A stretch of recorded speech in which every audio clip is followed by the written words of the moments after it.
صحي تاريخ زشلما راق فتحي ددبيت الجمع صحي زيت عربة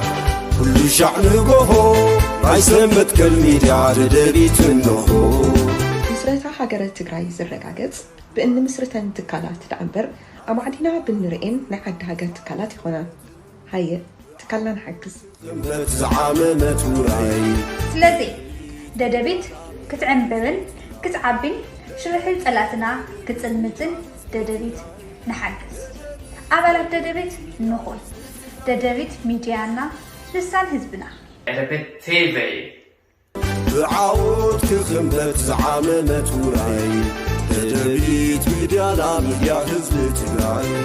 ددبيت ميديا حزب تجراي ددبيت ميديا حزب تجراي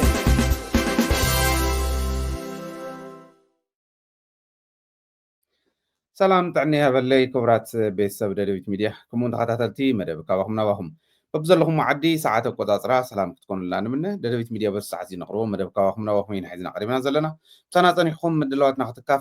اختكافلو نخالقتون كتكافلو بزي قطامين نعدمكو إنا نافتو مدلاو كن حلفكم مدلاونا نايلومي كمتو أبر استري وزلهم بطلقة النتنتنو انتا إيزو زلو بسراويتي تيبيا زبل اتوم شدشتا جنرالات سناويتهم زلوخة مغنياتهم تايني رو زبل كنرينا حابيرنا مسانا تصنو حزون نافت مدلاو وصلو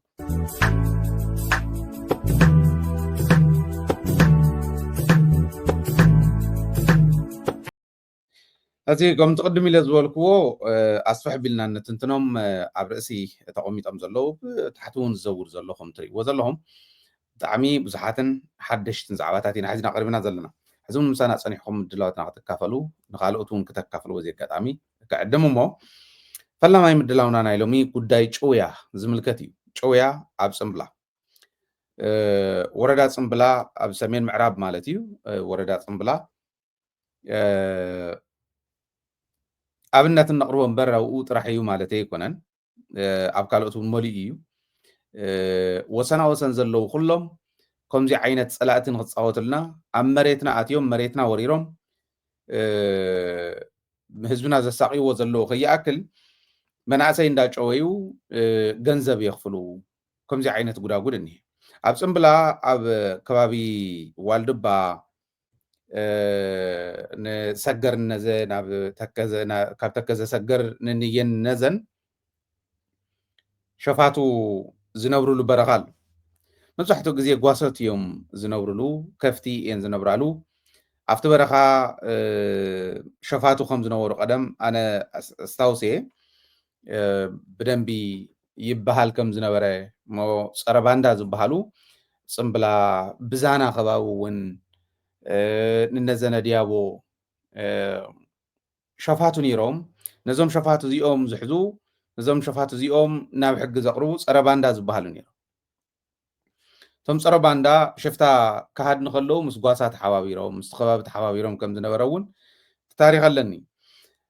لو ممكن فليز ولي نايلوم شفاتو فليز وليهم بدنبي چبوت عبنت هيبه ايه حبركم زيو اب دبر عباي غوتمان زبحال قشت كاب قشت غوتمان حدا من اسي ود خبابنا كاب 38 نا 4 خباب زخون ادميو ጨው يوم يوسدومو اب صلمت خباب زلو صلااتي يوم تمكم زغور زلو مستوم برخا زنور شفاتو ناتاتهم نايتو كبابي ناي بعلو ايكونن زلو يوم نهنايم تغاريوم اتوم اب صلمت زنيو ماي صبرن صلمتن وريروم حيزوم زنيو صلات ግን زيوم سبات تحبابيروم برخا زنبرو اب صلمت ماي صبري زحدرو زوعلو كدل يخلو ግን مصيوم سب وريروم سب ጨውዮም ካብዘን ሰገር ማዕዶ ተከዘን ነዘ ዘለዋ ሰጊሮም ካፍተን ዘይ ሓዝውን ማለት እዩ ካብ ኣተን ይወስዱሞ ጨውዮም ይወስዱሞ ገንዘብ ክፈል እዩ ኣብነት ካብ ደብረ ኣባይ ተሰርሐ ካብ ቁሸት ኩትማን ዝበልኩኹም ዝወዲ 38 እስከ 40 ዝኸውን ኣብ 4 ቆልዑ ጨውዮም ወሲዶሞ ኢሎሞ እዚ ጭቡጥ መረዳእታ ካብቲ ከባቢ ዝረኸብናየ እዩ ጨውዮም ወሲዶሞ ድሕሪኡ ንቤተሰቡ 500,000 ቅርሺ እንተዘይከፈልኩም ይብልዎም ካብዞም ፆምፂኦም 500,000 ምስ ከፈልዎም ሰዲዶሞ ድሓር 500,000 ንቤተሰብ ቀሊል ስለ ዘይኮነ ንዕበሉ ቁለትና ተባሂሉ መንገዲ ነፀላ እንፂፍካ ናብ ምልማን ኣትዮም ምክንያቱ እታ ገንዘብ 500,000 ዝኣክል ሓደ ገባር ክረኽቦ ዝኽእል ስለ ዘይኮነ እዚ ጥራሕ ግን ኣይኮነን ኣብ ፅምብላ ሕዚ እውን ኣብ ካሊእ ጣብያ ለምለም ኣብ ዝበሃል ብዙሓት መናእሰይ እዮም ወሲዶም ካብዚዩ ካብቶም ዝወሰድዎም ሓደ ግን ቀቲሎሞ ምቕታል ጥራሕ ኣይኮነን መጀመርያ ነቶም ዝወሰድዎም ኩሎም ነቲ ዝቐተልዎ እውን ሓዊሱ ናብ ቤተሰቦም እንዳደወሉ ልክዕ ሊብያ ከም ዝግበር ንየመን ዝኸዱ ንሊብያ ዝኸዱ ሰባት ከም ዝግበር ማለት እዩ ይወስድዎም እሞ ተከዘስ ጊሮም ኣብ ጸለምቲ ኣብ በገዛ መሬቶም መገዛ ዓዶም ብጸላእቲ ተወሪሩ ስለ ዘሎ ኣብ ወሲዶም ስልከ ድዊሎም ገንዘብ ለኣኹ 500,000 እስካዕ 1 ሚልዮን እዩ ትሬንጅ ንሓደ ሰብ ለኣኹ ይብልዎም እዞም ቤተሰብ ልኢኾም ናይዞም ዝብለኩም ዘለኹን 4 ቆልዑ ከባቢኦም ቶም ተላኢኾም ተታሒዞም ዝነበሩ እሞ ተለኣኸ ኣሎ እቲ መበል ራብዓይ ግን ቀቲሎሞ መንእሰይ ክብሮም ሓጎስ ይበሃል ኢሎምን ኣለዉ ዝምልከቶም ኣካላት እውን እዮም ቶም ዝሃቡና ኣብ ናይ ማሕበር መናእሰይ ከባቢ ዝሰርሑ ካብቲ ከባቢ ማለት እዩ 4 ቆልዑ ኸይዶም እቲ ራብዓይ ቀቲሎሞ ግን ገንዘብ ናይ 4ቲኦም ተቐቢሎም እዩ ክልተ ግዜ ነቲ ቤተሰብ ቀጥቂጦሞ ክልተ ግዜ ነቲ ቤተሰብ ቀቲሎሞ ማለት እዩ ውላዱ ሲኢኑ ገንዘቡ እውን ሲኢኑ እዚ ሕዚ ትዝገብርዎ ዘለዉ እቲ ናይ ሸፋት ምንቅስቃስ ቀደም እውን ዝነበረ እዩ ክብለኒ ይኽእል እዩ ሓደ ዝኾነ ፀረ ባንዳ እውን የለውን ኣይኮነን ዝብል ዘለኹ ሕያላት ፀረ ባንዳ ነይሮም ቀደም ከምዚ ዝበሉ ኣብ ኩሉ ከባቢታት ትግራይ ባንዳ ዝሕዙ ባንዳ ዝኣርዩ ኣብቲ ከባቢ ንሱ እውን ከምኡ ሕዚ ናይ ፀረ ባንዳን ናይ ባንዳን ግጥም ጥራሕ ኣይኮነን ያቶም ክተሓዝ እንተኮይኖም ህዝብና ክድሕን እንተኮይኑ ናይ ባንዳን ናይ ፀረ ባንዳን ግጥም ጥራሕ ኣይኮነን ሕዚ ገጢምና እኒና ምስቶም ታሪኻውያን ፀላእትና ኢትዮጵያን ትግራይን እየን ገጢመን እኒዋ ኢትዮጵያ መሬትና ወሪራ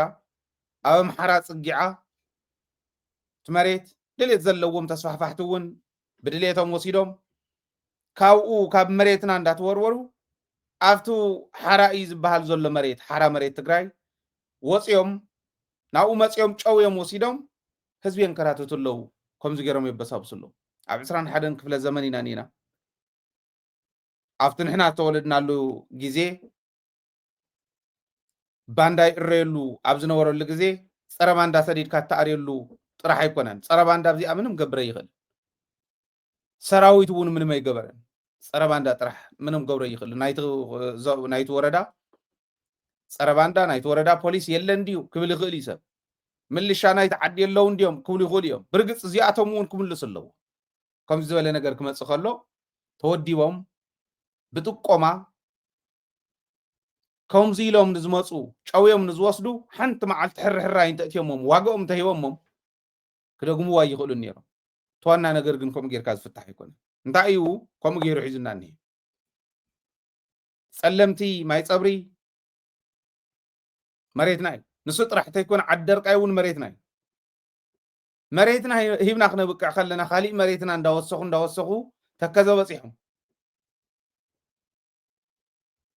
ሕጂ ዋላ ወዲ ወረደ እውን ዝሓለፈ ዘቕርቦ ዝነበረ መሬትና ምምላስ ግዝኣታዊ ሓድነትና ምምላስ ፕሪኮንዲሽን ኣይኮነን ተመዛበልቲ ናብ መረበቶም ንምምላስ ኢሉ የቕርብ ነይሩ ዓብዪ ሓጢኣት እዩ ንትግራይ ዓብዪ ክድዓት እዩ ንትግራይ ስሩ ናይ ኣረሞን ይቅርታ ሓተተን እስካዕሎም ኣነ ይቅርታ ክሓትት እየ ፅቡየ ነይረ ስኢሉ ኣብ ካሊእ መድረኽ ኣብ ካሊእ ኢንተርቪው ኣስተኻኺልዋ በቃ ግዝኣታዊ ሓድነትና እንተይመለስና ተመዛበልትና ይንመልስን ስለ ዝበለ አንጨብጭቡ ዝኸይድ መንጨብጨቢ ከምኡ ዝበለ እዩ ባይዘ ወይ ዘበላሽወና ዘሎ ተም መራሕቲ ጥራሕ ከይመስለኩም ሎማ ዓንቲ ትማሊ ብቕዲ ትማሊ ሕሲ የቢሉ እኳ ፅባሕ ንጎ ዝኾነት ነገር እንተተዛሪቡ አንጨብጭብካ ትኸይድ ከምዚ ዝበለ ተሓሳስባ ማንም ፈሪዕ ወዲ ፈሪዕ መፂኡ ኣብ ስልጣን ወፂኡ ህዝቢ ከበሳብስ ይገብሮ تخفلوا بعلهم يكم هزوي يقاومهم زلوا نزوم كم زيهم زول مرحتي جزءاتها وحدنتنا أنت زي تمليسو جزءاتها وحدنتنا سلا زي تملسما تمزابلتنا أنت ملسنا نقال يوم يأسروهم نقال يوم يجويهم نقال يوم يقتلوهم نقال يوم باريرهم مليسهم يسدوهم سلمت بعلو ما يصبروا بعلو استجاب رقم حزي رينا يجينا بتكبر إذا قبل كله دور ردقن بريكونديشن يكون جزءات وحدنتنا ملاس قبل كله ما نم تزارب يلن بجكا دبيت ما نم ميدياتات كلن حالفنا أو دبيت تزاريوا تنتاني يزبر كل حالفوه حايلة تزاريو حزبون الزارة والله جيجا يصير يتودي عبي بريكونديشن يو قدما هونتيو جزءاتها وحدنتنا زي ملسنا تمزابلت انت مليسنا قتلوا وميم كطفوا وميم كم تاب سلمت ما يصبرن زغبروا خغبروا حدا نسي كالاي جزءاتها وحدنتنا سلازي تملسه ليبيا كو هوينانيا تግራይ أمريت تግራይ ኮይኖም ካፍቱ ዘይሓዝዎ ሰራዊትናን ብምሕዳርናን ይዘም ሓድሮ ዝበሃል ከባቢ ትግራይ ካብኡ ሰብ ጨውዮም ወሲዶም ሰብኮ ዕዳን ዕንድዳን ገይሮምዎን እዩ 500,000 እስካዕ 1 ሚልዮን ክፈሉ ይብልዎም እዚት ማለት ናይ ግል ኣካውንት ይውን ለጥፈልኩም ካፍቱ ከባቢ ዝረኸብናዮ መረዳት ከምዚ ይብልዎም እዚው ምኽንያቱ ሓንትን እያ ግዛኣታዊ ሓድነትና ስለ ዘይተመለሰ ተመዛበልትና እንተመለስና እውን ይበልዕዎም ኣፍታ ተቆርሚ ማዘላ ትግራይ ንጽናሕ እስካዕ እዚ ንገብር ኢልና እንተወሰና እውን ይበልዑና ዘንብሩና ኣይኮኑን ብስሩ እንተኾነ እቲ ቀደም ዝወሰድዎ መሬት ትግራይ እውን ክሌም ግበር ኣለዎ ተዘይኮነ ግን ሕዚ ሒዞሞ ዘለዎ መሬትና ግዜ ብዘይ መሃብ ትርጉም ዘለዎ ለውጢ ክመጽእ ክኽእል ኣለዎ እዚ እንተዘይ ጌርና ንብላዕ ናተበልዕና ንኸይድ ንቃለሰለና ትብሉ እውን እዚኣ እያ እታ ኮር ናይ ቃልስኹም ውፅኢት ትኸውን ኣብ ደገ ያለው ውሽጢ ያሉ ይቃለስ ኣለኹ ዝብል ሰብ ከምኡ ተጋዳላይ ትግራይ ከምኡ ከም ዝሓስበ ይጠፋኣኒ ትመሪሕነት ግን ንምንታይ ሰንፈላል ናብ በልሒ ዝዋ ይኸድ ከም ዘሎ እስካዕ ሕዚ ይገርመኒ ኣሎ ሕሰብዎ ኣብ ዓፋር ሓራ መሬት ኢሎም ዝዕንድሩ ዘለው ቆልዑ ብጋነኦም ተዝብተኑ ፈተና ናብ ዝኾኑሉ ደረጃ እናተሰጋገሩ እዮም ኢልና ነውርየሉ ኣይመሃለዎም ኣብ ደቡብ ትግራይ ዝኒሄ ኣሽካዕላል ብጋንኡ እንተዝእለ ፀገም ከም ጻልና ይኽእል ኢልና ናብ ንፈርሓሉ እዋን ኣቲና ኣይመተንተና ጸለምትን ማይ ፀብርን ዝመለስናዮም በሊዕኹሞም ኢኹም ብዘይ ግዛኣታዊ ሓድነትና ብዘይ ምምላስ ዘይምለስና እሞ ምምሕዳሮምን ፀጥታ ሓይሎምን እንታይ ሃብና እዚኦም ንቀደም እንተይተና ኣይንመልስን ዝብል መትከል እንተንብል ነርና እዚ እንተንብል ነርና ኢትዮጵያ እውን ቁርብትላን ፍራስሌት መገበር ንናታቶም ዲፕሎማስያዊ መንገዶም ናመቻቸና ንኸይድ ንሕና እንጉዳእ ንሕና እነልቅስ ንሕና ጉድ እኮ ይረኺብና እኒሄ እዚ እኒሄ ኣብ ትግራይ ዝኒሄ ብጣዕሚ ዝሕዝን ነቶም ከምዚ ዓይነት መከራ ዝኸፍሉ ዘለው ብጣዕሚ ይሓዝን ሰኣን ምምሕዳር ሰኣን ንህዝቡ ዝሓስብ መሪሕነት ኣብዚ ደረጃ እዚ ወዲቖም ሞት ኣደዳ ሞትን ዕዳን ዕንድዳን ምዃኖም ብጣዕሚ ይሕዝን ምንም ክንገብር ኣይንኽእልን ግን ካብ ሚድያ ሕብረተሰብ ካብ ምእማን ወፃኢ ካሊእ ክንገብር ኣይንኽእልን ሎሚ ካሊእ ዝኾነ ወዲ ወረደ ዝኩሉ ጉዳጉድ ሰሪሑ ሎሚ ዝኾነት ወፂኡ በቃ ከምዚ ክንገብር ኢና ምናምን እንተዝብል ጫፍ ሰብ ኣይስኣን ኣብ ምንታይ ከም ዘለና ብደንቢ ኢና ሓሲብና ክንሰርሕ ዘለና ዝብል እምነት ኣለና ኣይዶ ኖ ትንዛረቦ ዲ ዘይርድኦ ኮይኑ ገሊኡ ወይስ ንሕና ኢና ፀገም ንፈጥር ዘለና ክርዳእና ይከኣለን ታዘላ ግን ነርድእ ኣለና ታ መፍትሒ እውን ካብታ ንብላ ዘለና ወፃኢ ኣይኮነተን ፀኒሖም ግዜ ወሲዶም ትሕዚ ንብሎ ዘለና ምግባሮም ይተርፎም ታ መዋፂትና ሓንትን እያ ቶሎ ወሲንኩም ዓደ ኣስተኻኽሉ ኣብ ውሽጢ ትግራይ ሰላምን ጥራሕ ካብዚ ወፃኢ ዝኸይድ ዋጉ ይረክብ ኣብ ጎረቤት ትግራይ ዘሎ ሰላምን ጥራሕ ካብዚ ወፃኢ ዝኸይድ ኣፈሙዝ መሊሰን ትግራይ ክወጊእ ዝብል ዋጉ ይረክብ ሸፋቱ መፂኦም كم تحس زول زنوركو شويم كنو تصدينا أنت لهم واقوم يرغبوا مزيوم صرح أنت هل يمون واقوم يرغبوا جزءاتها وحدنا ونتونا إنهم أنت لكم بعلنا خنا ملسينا كم أنت زي الكايومس لو واحد كوينومس نصد كيلوم يهوم مريتكم مليسنا لنا يكرتاي لهمكم اللي سلكم تصبوا لهم مالك تا بوليتيكا تقرأي تاي كم تمثل تهزب خفلت أم أنتاني ليه كالي أناي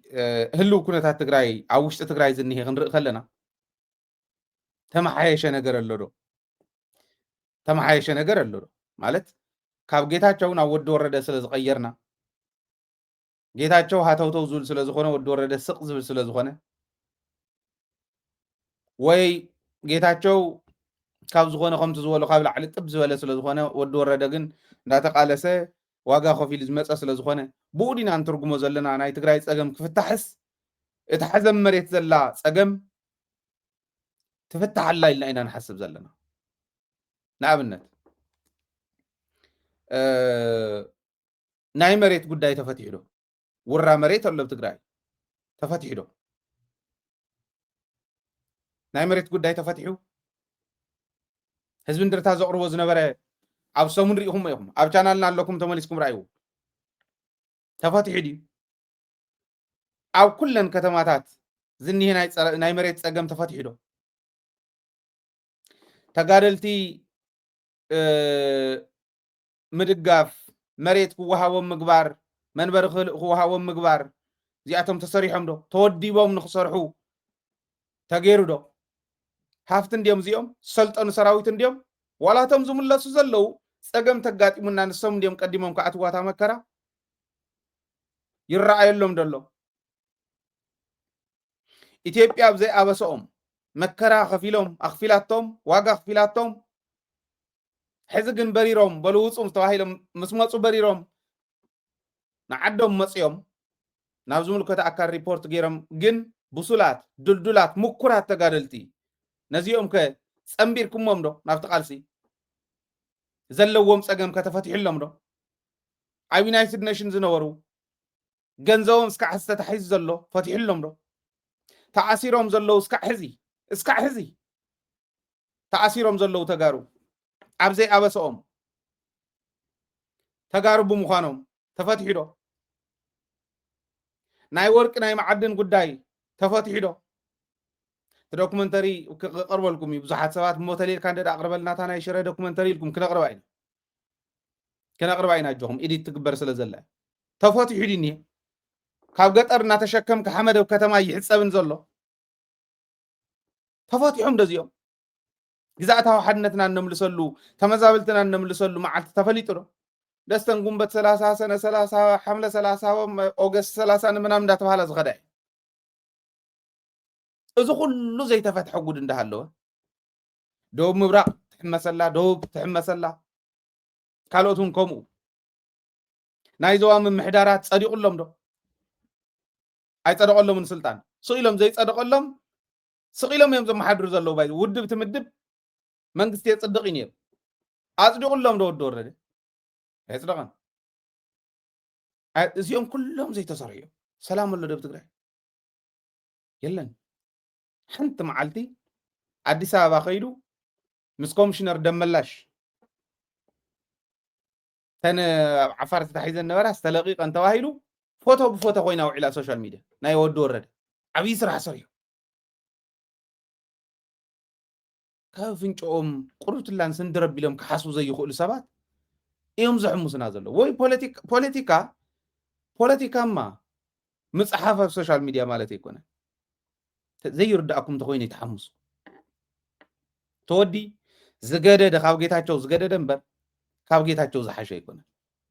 እንደውም ጌታቸውማ ስለ ዝዛረብ እውን ሓታፊ እናበለት ሰብ ክፀርፎ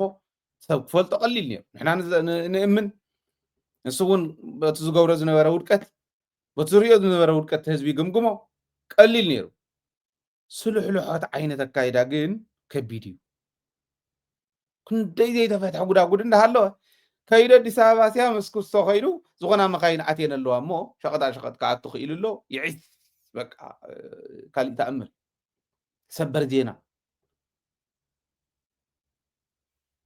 ኣብቲ ማሕበረሰብ እዩ ንሄት ፀገም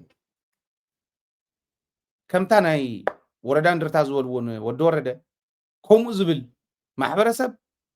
ይኽልወጥ ዝኽእል ብነጋቲቭ ጥራሕ ኣይኮነን ኣወንታ እንተሃሊ ይደገፍ ሽግር የለን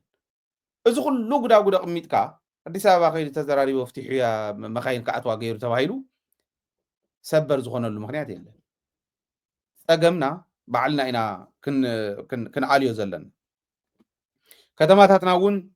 ኣብ ምንታይ ኩነታት ከም ዘለዋ ንፈልጠን ኢና ዜሬሪኹም ማለት ካልኦት ከተማ መግደፍወን መቐለ እውን ሓድሽ ከንቲባ ተመዲቡ ኣሎ ዶክተር ረዳይ ከጥርየን ኣለዎ እዚአን ከኣልየን ኣለዎ ማለት ኣዝዩ ኣበሳዩ ናይ ዶክተር ረዳእ ክብል ኣይክእልን ትማሊ ኣትዩ ክቕይረን ኣለዎ ግን ሚድያ ከምዚ ዝበላ ነገራት ምእራይ ስለ ዝኾነ ትስርሑ ኣሪና ንሪኦ ኣለና ለውጥ ኣምፅኦም ከሪኡና ከዓ ንፅበ رايو زي ما خل كتما قدامي وياني بحال مالتي رايو مزي وحفزي مع تاكسي مع ابزي قاعد زمودا ناقرو عشتو نيو رايو لا رايو عرف ربما تتفندهم نازقت ما هو زي حدا غاوتهم شمال حد زقر فتو رايو مزاجا بيت انتي سرا حمزنيو بعد خاط فلت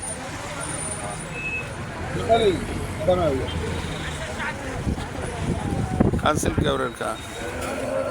هاي زي باورا جاء على سمارين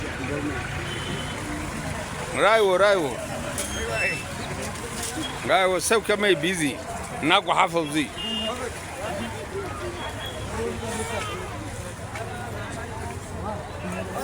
رايو خمزي بيزي مهانو صبو ሕጂ እንታይ ንሄ መስለኩም ቀሊሊት ማሕበረሰብ ስራሕ እንዲደልዩ ዘሎ ከምዚ ዝበለ ሳልቫጅ እንዲዮም እዚኦም ሳልቫጅ ዝሽየጠሉ ዋላ ውፅእ ይበል እንደካፍቲ ከተማ ዝኾነ ቦታ ተዋሂብዎም ሰሪሖም ይብልዑ ዞም መናእሰይ እዚኦም ጓሓፍ እዩ ወሲደን ካብዚ ገዚአን ወሲደን ቆልዑየን ክኸድና ክንደይ ባክቴርያ እዮም ተሸኪሞም ክኸዱ ዞም ክዳውንቲ እዚኦም ትጓሓፍ ወሪኢኹም ኢኹም ኣብቲ መጀመርያ ዝኣውፍ ትጥቑ ኣብቲ ጓሓፍ ኣውዚ ከዓ መሸጣ ክዳውንቲ ከዲነን ክንደይ ሰብ ወሲዱ ጠጢቑ ባክቴርያ ድዩ ካልእ ድዩ ግዛዕምዛዕ ድዩ ቀቂሉ ኣጥፊኡ ንክዳኑ ንውላዱ ዝኸድን ክንደይ ሰብ ኢኹም ዝገብር ክንደይ ህፃን ይኽብከል ይመስለኩም ከምዚ ትፅርየት የለን እቲ ናይ ስራሕ ድልየት እኒሄ እዚኣ ክገብራ ዝኽእል እቱ ምምሕዳር ምስ ሚድያ ተሓባቢሩ ከምዚ ጌርና እንዲና ነቂስና ነውፃሎም እኒና እዚአን ሪኦም ነቶም ዝሰርሑ ዘለዉ መናእሰይ እውን ዝኾነ ፖሊስ መፅ የልዕል ገለታት ተባሂሉ ብረት ተሸኪሙ ጠቕሊሎም ክጎዩ ተሓደ ዝወድቕ ተሓደ ዝብል ንሱ ኢና ንሪኦ እኮ ብደገ ዝሸጡ የልቅዕዎም ገለታት ተባሂሉ ዝኾነ ትእዛዝ ይመፅእ የልቅዕዎም ተውኒየ ክንድዚ ዝኣክል ዝገዝኣሉ ከምተ ዝነበረተን ዘይነበረቶ ነጥፊ ዝገዝአ ነስተን ተሸኪምዎን ክኸድዩ እናተሓበአ ክሸይጥ ዕዳጋ እንተኮይኑ ዕዳጋ ዝኾነ ዕዳጋ ሳልቫጅ ዝሽየጠሉ ሳልቫጅ ዝገዝእ እውን ስለዝሉ ብቅናሽ ፀገም የብሉ እንተ ዕዳጋ ከምዚዩ እቲ ህዝቢ ናብ ከምዚ ዓይነት ስራሕ ምጉያዩ ፅቡቕ እዩ እቱ ጓሓፈው ምህላው ከዓ ትሕመቕ ንሱ እዩ ካሊእ ሕመቕ ከዓ ንከምዚ ዝበለ ቫይብራንት ዝኾነ ማሕበረሰብ ኣዳሊኻ ቦታ ኣዳሊኻ ሂብካ ዋላ መንግስቲ ንመንግስቲ ብቅናሽ ዋጋ ክራይ ዝኸፍልሉ መንግስቲ ባዕሉ ሰሪሑ የካርዮም ብቅናሽ ሰሪሖም ዝበልዑ ይኾኑ እዚአን ኮይን ምቅንጃው ቪኤት ምንዳ እኮ ይኮነን ሓላፊ ምዃን ማለት ቢሮ እንዳተኸፍተልካ ተዓፀልካ ወይ ትውልውለልካ ዝኾነት ፀሓፊት ዝኾነት ወልዋሊት ምህላው እዚኦም ምእዛዝ ወይ ብትሕቲኻ መዓት መንግስቲ ዝኸፍሎም ደሞዝ ዝኸፍሎም ኮምፒተር ጣዕ እናበሉ ጌም እናተፃወቱ ዝውዕሉ ፌስቡክ እናተፀሓፉ ዝውዕሉ እዚ ማለት ኣይኮነን ዲዛይን እንዳሰርሑ ዝውዕሉ ከምዚ ዝበሉ ጎብንዮም ኢንተርቪው ገይሮም ወይ ምስ ሚድያ ተሓባቢሮም ሚድያ ዝብሎ ብደንብ ሪቪው ገይሮም ዓዲ ለዋጢ ዝኾነ ነገር ክገብር ዝኽእል መሪሕነት ማለት ይገብሩ ደለዉ እዚ እዩ ትሕቶ رايو زي نبار منهاريا ايزي እዚ ከዓ መናሃርያ እዩ መቐለ ነሪኦኩም ኣለና መቐለ መዘጋጃ ቤት መቐለ ራይዎ ሕዚ እዚኣ ስለ ዝበልና ሃይለ ዝበሃል ወዲ ከምዚኣ እንዳገበረ ብሙሎም ከምዚ ክፀሉና እዮም ስለ ነሪኦም ዘለና ጓሓፎም ክጸልኡና እዮም እንታይ በላ ሃይለውን ኩሎም ክጸልኡና እዮም ንምንታይ እዮም ደደቢት ከምዚኣ እንዳገበሩ እንዳቆመሉ ዘውፅሉና ክብሉ እዮም ምንም ጥርጥር የብለይን እዚ ይብሉና እውን ስለ ዝነበሩ ቅድሚ ሕዚ እንታይ ኢኹም ኮንኩም ምሳና ዘይትዘራረቡ ዝብሉ ነይሮም ናይ ሓደ ሓደ ከተማ ክንርኢ ከለና ምሳና ዘይትዘራረቡ ቅድሚ ከምዚ ምዋልኩም ይብሉና እንታይ ማለት እዩ ተን ዝረኣናየን ኣብዚኣ እረይዋ ኣብዚኣ በልዋ እንዳበልናዮም በል ከይትሕልፍዋ እንዳበሉ እንዳተሸጓጎጥና ክንከይድ ማለት ከምኡ የለን ኣብ ደደቢት ህዝቢ ሪኣ ትፀርጋ ትዕርያ ይዕርን ትብል ህዝቢ ሒዝዋ ይፅናሕ ሕዚ እንታይ ኢኹም መክተምፁ ዝብሉ እውን ብሕልንኦም ይስኣኑ እንታይ ኢና ነምፅ ይመስለኩም ዋና ክከታተሉና እንደልዮም ቤት ምኽሪ እዮም ናይ መቐለ ቤት ምኽሪ ስለምምሕዳርኩም ምዕራይ ክትቃለሱ ከለኹም ተቃሊስና ኢና ምሳኹም ስለ ከተማ ምዕራይ ከዓ ሕዚ ንቃለስ ስለ ንመናእሰይ ስራሕ ዕድል ምፍጣር ከዓ ሕዚ ንቃለስ ሓቢርና መናእሰይ ስራሕ የብሎምን ባዕሎም ዝፈጠርዎን ሳልቫጅ ሒዞሞን ዝመፁ ክሸጡሉ ዝኽእሉ ቦታ የብሎምን ኢልኩም ክሰሱ ኢልኩም ሕተቱ ኣደራጅው ከምዚ ምስ ከተማኹም ካልኦት ከተማታት እውን ካብዚ ተምሃሩ ቤት ምኽሪ ትበሃሉ እዚኣ ክትሕዙለኩም ሕዚ ተደጋጊፍና እንዲና መፂና ሕዚ እውን ክንደጋገፍ ኣለና መናእሰይና እስኪ ንስኹምን ንሕና ንሕተት ንሕና ከምዚ ነቃልዓዮ ንስኹም ከይድኩም ሕተቱ ኣስተኻኽሉሎም ስራሕ ዕድል ይፈጠረሎም ስራሕ ዕድል ዝፈጠሩ ከምቶም ዝረኣኹሞም ዝበሉ ከዓ ቦታ ይወሃቦም ዋላት ቦታ መሬት ይወሃቦም ማለት ጥራሕ ኣይኮነን መንግስቲ ዘካርዮ ዓብይ ሰፊሕ ህንፃ ምስራሕ ይከኣል እዚኣ ሰሪሕኩም ተካሪዎም ህዝቢ ኣብ ኣኸይዱ ኣብ ፅሪቲ ዝተቐመጠት ገዚኡ ይወስድ ሓደራኹም ከዓ ከም ዝበለ ካብ ከም ዝበለ ሳልቫይ ትገዝእዎ ካብ ሳልቫይ ዝግዛእ እንተይቀቀልኩም ባክቴርያ ክቀትል ብዝኽእል መንገዲ እንተይቀቀልኩም ወይ ዝኾነ ናይ ፓቶጅን ከጥፍእ ዝኽእል ኬሚካል ጌርኩም እንተይሓፀብኩም ከይትኸድንዎ ምን ህፃውንቲ እዚዩ መናሃርያ ከባቢ እዩ ራእይዎ ነባር መናሃርያ እዩ እዚ ራእይዎ ዕድመ ልክዕ ቅድሚ ሕጂ ዶክመንተሪ ገይረየ ነይረ ጠሪዐ ልኢኸ ናብቶም ቀበሌ ዘለው ልኢኸ ራእይዎ ቢያንስ ክንደይ ዓመት እዩ ዘሎ 5 ዓመት ኣለዎ ከምዚ ኢሉ ሽንቲ ቤትና ቡምባ ተሓዋዊሱ ከምዚ ኢሉ ዝወርድ ራእይዎ እዚ መናሃርያ ባጃጅ ከዓነ እንታይ ኢሎም ልቢ በሉ ሓደ ህፃን ኣብዛ ከባቢ ዘሎ ሕዚ ታተ እናበለ ናብዚኣ እንተኣትዩ እንታይ ዓይነት ሕማም ክመፅእ ከም ዝኽእል ሕሰብዎ እዚ ጠጠው ከም ዘብልዎ ናይደኖ ኣብዚ ኒዮ ድካታን ራእይዎ ተመልከቱ ሹቅ እኒሄ ኣብኡ ከው ኣራ መድሓኒ ያለ ፎቶኮፒ ግዛዕምዛዕት እኒሄዎ ሹቅ ናብዚኣ ዝመፅእ ሰብ ነዚኣ ተሳጊሩ እዩ ዝኸድ ኣብኣ ረጊፃ ዝኸደት ጫማ ናብ ገዛ እያ ክትኣቱ ኣብታ ገዛ ታተ ዝብል ቆልዓ ኣሎ ብኢዱ ክሕዛ እዩ ናብ ኣፉ ክእትዋ እዩ ተበኪሉ ኣሎ ነቲ ወላዱ እውን ክሕዞ እዩ ክሓቅፎ እዩ ተወላዱ እውን ተወኪሉ ኣሎ ከመይ ንኾን ከም ዘለና ራእይዎ ድኳናት እዚ ራእይዎ እዚ ኒሄ ምግቢ ቤት እንታይ እናበሉ ከም ዝበልዑ እዚ ኣይደኖ ራእይዎ መዘጋጃ ቤትስ እንታይ እዮም ዝሰርሑ ዘለዉ እንታይ እዮም ስራሖም እንታይ ስራሖም መዘጋጃ ቤት እንታይ ኢሎም ደሞ ዝበልዑ ናይ ራእይዎ እዚ ኒሄ ራእይዎ እዚ ከዓነ እኒሄው ራእይዎ እንታይ ትብልዎም እዚ መዘጋጃ ቤትስ እንታይ ስራሖም محفر كابكو حادث مصكون ويس كندا يسوس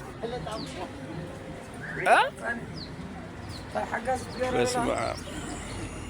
زيد منقد ترانسبورت رايو تعاوني رايو هم بيزي الناس دي رايو سغرانا شنتي زي شن سغرا ما يتحاوي رايو سو حميمنا خندي سو حميم زعبدار خندي يزفل رايو كم زلو قول يلا سعال زحزوكم ኮኹ እንዳበለ ዝኸይድ ሰብ ሰው ኢሉ ከይመስለኩም ፅሬት እዩ በቃ ዋና ናይዚ መድሓኒት እንታይ ይሰርሖም ገንዘብ ምእካብ መዘጋጃ ቤትስ ናይ ማይ ቆፃሪ ናይ መብራህቲ ቆፃሪ ምናምን እንዳኸድካ ገንዘብ ምልቃም ድያ ታስራሕ ገንዘብ እንተድልዩ እኮ ናይ ማለት ናይ ጓሓፍ መጠራቀሚ ክንገዝእ ኢና ከም መዘጋጃ ቤት እሞ ህዝቢ ከክንዲ ዘውፅእ ኢልካ እውን እኮ ናይ ጓሓፍ መጠራቀሚ ንወይኑ ናይ ፍሳሽ መኸይድ ነስተኻኽል ኢና እሞ ከምዚ ገበሩ ኢልካ ንዕኡ ዝተኻኺልካ ከምኡ እውን ኮ ይግበር እዩ ዋላ ካብ ህዝቢ ከመይ ዝበለት ዓዲ ኢና ንመርሕ ዘለና ኢሎም ምናልባሽ እንተሓሰቡ ኢለ ልቢ ዘለዎ ከምኡ ክሓስብ ክኽእል ኣለዎ ኣይ ቲንክ ኣይ ዶንት ኖ ኣነ ማለት ከምዚ እናበልካ እናደጋገምካ ቅሪብካ ተረዲእዎም ዘስተኻኽሉ እንተዝኾኑስ ከዓ ሕዚ መስተኻኽሉ ናይ መቐለስ ምቕራብ ካብ ንጅምር ፀኒሕና ኢና ቅድሚ ሕዚ ዝነበሩ ይኹኑ ሕዚ ዘለው ይኹኑ ታለውጥ ይራና ሕዚ ዘለኹም ሕዚ ዝመጻኹም ሕዚ መጸ ከንቲባ እውን ስለ ዝኾነ እዚአን ወሲዱ ከስተኻኽለን ከም ዝኽእል ተስፋ ይገብር ካልኦት ከተማታት እውን ካብዚ ክትመሃሩ ተስፋ ይገብር ትግራይ ብሓፈሻ ከዓ እንተርኢናያ እንታይ እቲ ፀገምና እንተኢልና ኣብ ባዕልና ክንበፅሕ ከለና ሕስድና ዝበሃል ሕማም ኣሎ ኣብ ባዕልና ክመፅሕ ከሎ ሕስድና ንተሓሳሰድ ሓደ ቤስት ኤግዛምፕል ከቕርቦ ዝኽእል ንኣብነት ናይ ከየንቲ ኣነ ብጣዕሚ ዝሕዝነኒ ዝነበረ ናይ ትግራይ ከየንቲ ዝኾነ ትግራዋይ ድምፃውን ናይ ኦሮሞ ድምፃውን ናይ ኣምሓራ ድምፃውን ሰለስተ ኣብ ዝኾነ ሆቴል ኣብ ዝኾነ ኣዳራሽ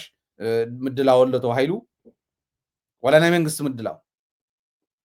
ኣሎ ተባሂሉ እንተኸይዱ መኒኦም ልዕሊ ከም ዝብሉ ትፈልጥዎ እዮም ተምሓራይ ላዕሊ ይኽፈሎ ካብኡ ኦሮሞ ይኽፈሎ ታዝተሓተት ትኽፈሎ ትግራዋይ እዩቶም ዝኸፍሉ ግን ተጋር እዮም ከም ዝኸፍሉ ተጋር እዮም ዋላ ቶም ስፖንሰር ዝገብሩ እውን ተጋር እዮም ከምዚ ነይሩ ኣብ ትግራዋይ ክበፅሕ ከሎ ያኸካ ኢስኻ ከምዚ ነዚኦም ክክን ስለ ዝኸፈልና ኢልነት ትግራዋይ ከምኡ ይሰዱ ከምኡ ኢና ነርና ሕዚ እውን ረኣይዎ ናይ ትግራዋይ ናይ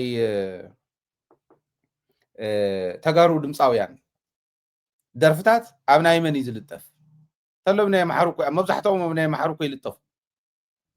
መብዛሕትኦም ናይ ተጋሪአን እዚአን ሞንዕብየን ዝበሃለሉ ዶ ሚድያታት እውን እንተኮይነን ከምኡ ኣብቲ ናይ ትግራዋይ ትሕስድ ዶ ኣብቲ ናይ ካሊእ ከይድካ ትርኢ ገንዘብ የጥሪ ሚድያ እንዳስፈሐ ጋዜጠኛ እንዳወሰኸ ይኸይድ ይድብድበካ ፅዋሕን ጎመፅ ጀኖሳይድ ይገብረልካ ነጋዶ ናይ ተጋሩ እውን ከምኡ ትግራዋይ ነጋዳይ ቀረብ ከቅርብ እየ እንተዝብል ንትግራይ መንግስትን ንኣብነት ኣብ ትግራይ ንዘለዋ ዩኒቨርሲታት ንበል ዝኾነ ጨረታ እንተዘውፃ ትግራዋይ ነጋዳይ ቀረብ ከቅርብ እየ ኢሉን ካሊእ ነጋዳይ ቀረብ ከቅርብ እየ ኢሉን ማዕረ ይኮነን ኣፍታ ሎካል ትርከብ ነገር እንተዘይኮይና ማለት ብሃገር ደረጃ ወይ ዓለም ለኻዊ ዝኾነ እንድሕር ኮይኑ ትግራዋይ እንተመፂታ ዝተሓተት ውፅኢት ትወሃቦ ትግራዋይ ስለ ዝኾነ ጥራሕ ግን ብግልባጥ ይኾን ነይርዎ ትግራዋይ ስለ ዝኾነ ጥራሕ ተናይ ትግራይ ትካላት ንተጋሩኤን ቅድሚያ ክባ ነይርዎ ትግራይ ባዕላ እውን ኢንቨስትመንት ክስሕብ ከላ ቅድሚያ ንተጋሩኤ ክትብል ነይርዎ ከምኡ ዶ ንገብር ብግልባጡ ኢና ንሰርሕ ኣዴታትና እውን ረኣይዎ ኣዴታት ትግራይ ኣዴታት ኢትዮጵያ ከምዚ ኸይኾና ተባሂል ተን ኣብ ጉድጓድ ዝወልዳ ዝነበራ ብቆልኡ ዝወልዳ ዝነበራ ንዕአን ክነውፅእ ኣዴታትና ከምቲ ናይ ድኽነት ኤግዚቢሽን ኢሎም በዓል ኣባይ ወልዲ ዘርእይዎ ዝነበሩ ገና ቀምሸን ካብ ጀዲድ ንላዕሊ ዘይኮነት ካብ ጀዲድ ዘይቀየራ ስታውን ሳሙና ዘይትረክብ ብሽብጢ ትሕፀብ ካብዚኣ ዘይቀየራ እንዳሃለዋ ኣዴታት ኢትዮጵያ ክቅይሩ በለው ንንየ ንኦሮሚያ ንሶማልያ ንደቡብ ንግዛዕ ንኸድ ነርና ፅቡቅ እዩ ዝገበርናዮ ለውጢ ንካሊእ እውን ስለ ዝኾነ ማዕርነት ናባና ይውፅሑ ንሕና ጠጠው ኢልና ንፅናሕ ዝብል ዕሽነት ዋላ እንተኾነ ለውጢ ነይሩ ዓለም ዝረኣየቶ ለውጢ ስለ ዝነበረ ንባዕልና ክንበፅሕ ከለና ግን ክንደይ ናይ ዝኣክል ሕስድና ከም ዘሎ ረኣዩ ኢትዮጵያውያን ባዕልና ከም ተጋሩ ትምምሕዳር ጥራሕ ከይመስለኩም ከም ተጋሩ ስኢሉ ከምቲ ህዝቢ ኣለኒ ዝብል ትግራዋይ እውን ሓሳድ እዩ ትነጋዳይ እውን ሓሳድ እዩ ንባዕሉ ይሕሰዶ እዩ ንእሱ እውን ሓሳድ እዩ ንኣብነት ናይ ትግራይ ነጋዶ ኣብ ትግራይ ከይሰርሑ መንግስቲ ኣባሪርዎም ንበል መንግስቲ ኣሓሲድዎም ንበል ኣብ ካሊእ ዓዲ ከይዶም ከተኽሉ ከለዉ ትካል እንተነኣሰ 50% ትግራዋይ እትለኒ ኢሎም ፐርፐዝሊ ካብ ትግራይ ይወስዱ ጋምቤላ ኢንቨስት ገይሮም ዝነበሩ ቤንሻንጉል ኢንቨስትመንት ዝነበሮም ኣዲስ ኣበባ ኢንቨስትመንት ዘለዎም ከምኡ ዶ ይገብሩ ከምዚ ዝገብሩ ሓደ የለውን ማለት ኣይኮነን ከምኡ ዶ ግን ይገብሩ ናይ እስራኤል ኢኮኖሚክ ሰርክል ኢላ ሓደ ግዜ ቀሪበያ ዝነበርኩ ናይ እስራኤል ሪል ስቴት ኤጀንት እንተሃልዩ ሕሳር ክረክብ ከሎ ንእስራኤላዊ ይሸጠሉ ሪኖቬሽን ነገር ሜንተናንስ ተድልያ እንተኮይኑ ንእስራኤላዊ ናይ ሜንተናንስ ካምፓኒ ዘለዎ ይዎ ህንፃ ተድልያ እንተኮይና ንእስራኤላዊ ናይ ኮንስትራክሽን ካምፓኒ ይዎ ብሮከር ምስ ብሮከር ዲል ገይሩ ገንዘብ ዘድል እንተኮይኑ እውን ንእስራኤላዊ ዋላ ፕራይቬት ለንደርስ የምፃሉ ተን ገንዘብ ከም ኣይዘውሩ ኣውዚ ኣብ ኣውስትራልያ ኢንዲያንስ እዮም ዝወርዎ እዚ ከዓ ኢንዲያውያን مريت ناي سيلز ايجنت زبحالو تم ناي ريل استيت ايجنت ريل استيت كامباني ناي انديا انتهاليو تو سيلز ايجنتو اندياو ايو كونفينسر تبحال عبز بحال بوزيشن اندياوي و اندياوي تيا لوير زدل انت خوين لون لويرو اندياوي و اندياوي تيا كاو ገንዘብ ንዘይብሎም ልቃሕድ ልየና እዩ ንዝብሉ ከዓ ኢንዲያዊ ብሮከር የራኽብዎም እቲ ኢንዲያዊ ብሮከር ምስ ኢንዲያውያን መለቃሕቲ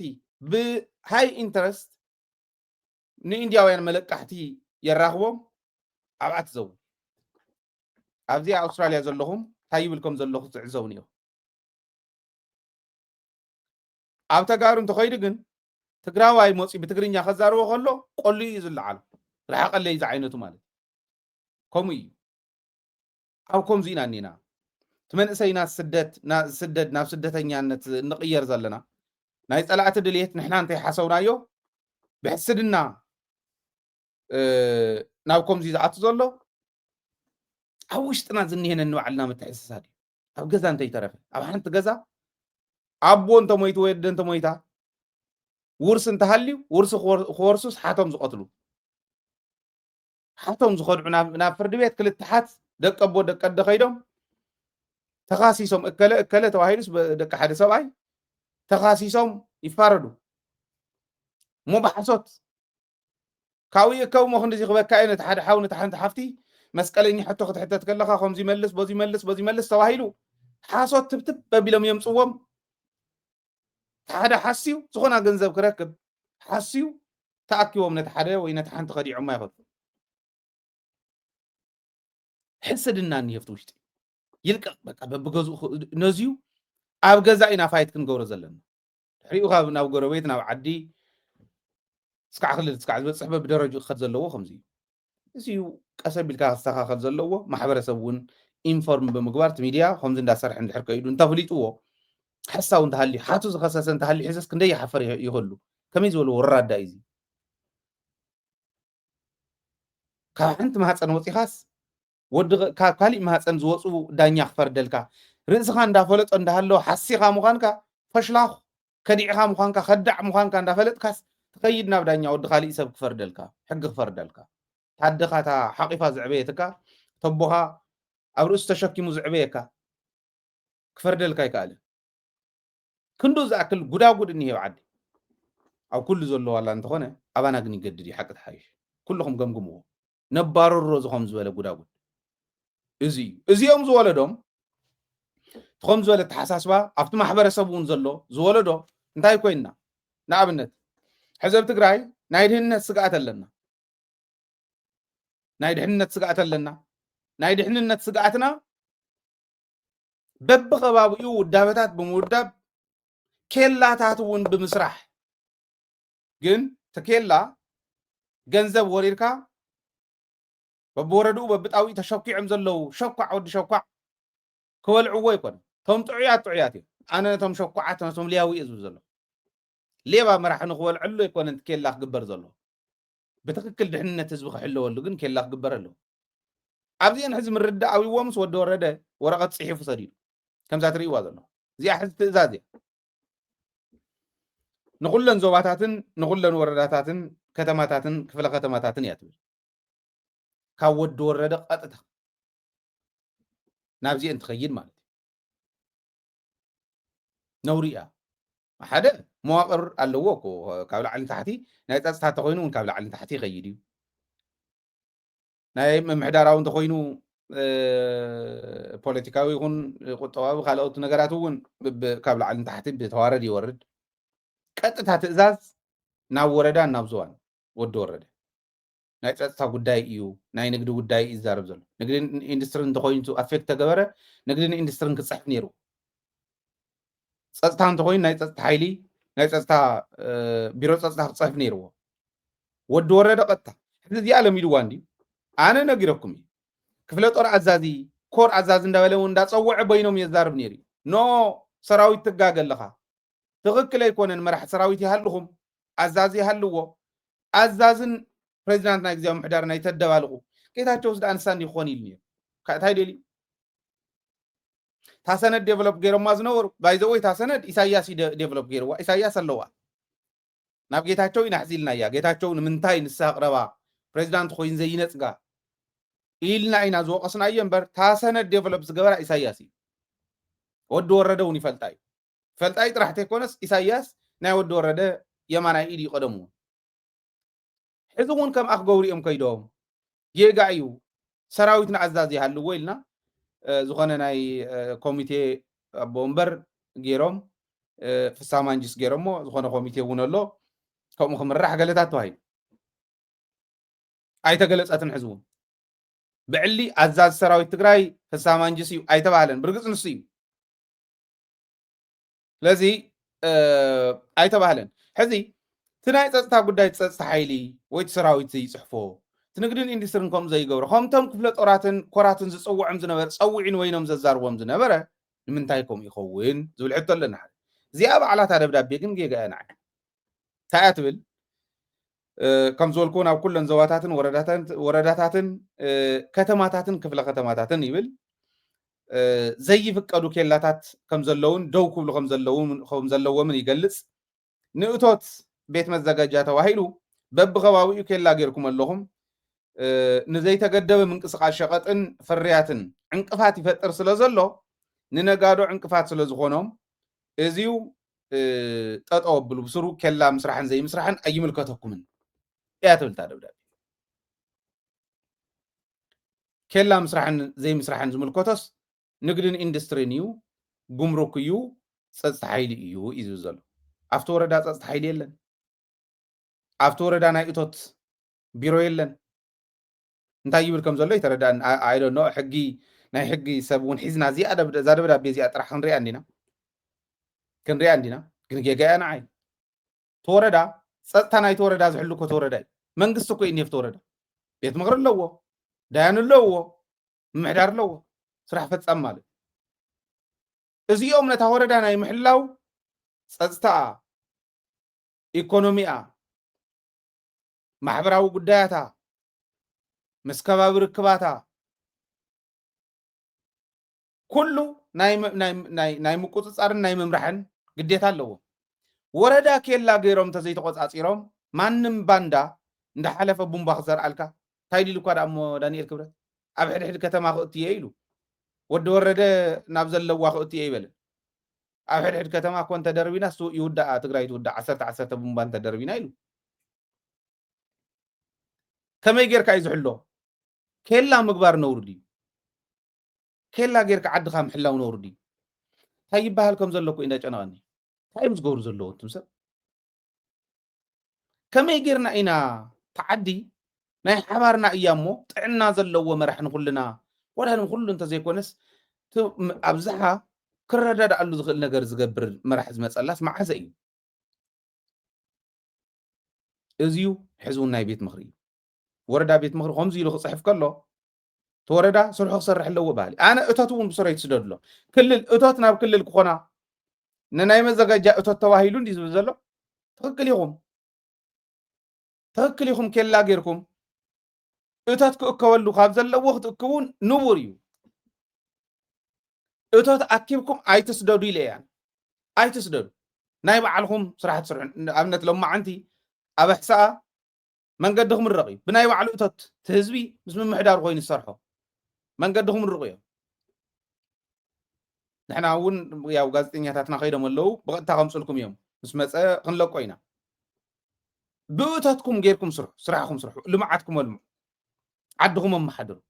ምውራር ዝበሃል መራሒ ክጥቀመሉ ተባሂሉ እቲ ናይ ወርቅን ናይ ካልእን ዝግበር ዘሎ ከምቲ ዘለዓልናዮ ናይ ሽረ ክንቅፅለሉ ኢና እቲ ናይ ሽረ ዕሪና እቲ ዶክመንተሪ ምስ ተወድአ ዕሪና ክንቅፅለሉ ኢና ንድሕሪት ዝብል ሰብ የለን እንታይ ክብሉ ከም ዝኽእሉ ይርዳእኒ ከምኡ ዝበለ ይንደሊ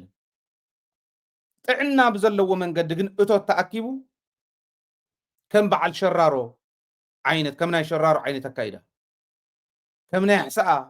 ሕዚ ዝገብርዎ ዘለዉ ካሊእ ስርሖም ገና ኢና ይመርመርናዮም መንገዲ ምስርሖም ግን ትኽክል እዩ እታ መንገዲ እውን ማንም ኣይበጀተሎምን ባዕሎም እዮም ሰሪሖማ ትኽክል እዩ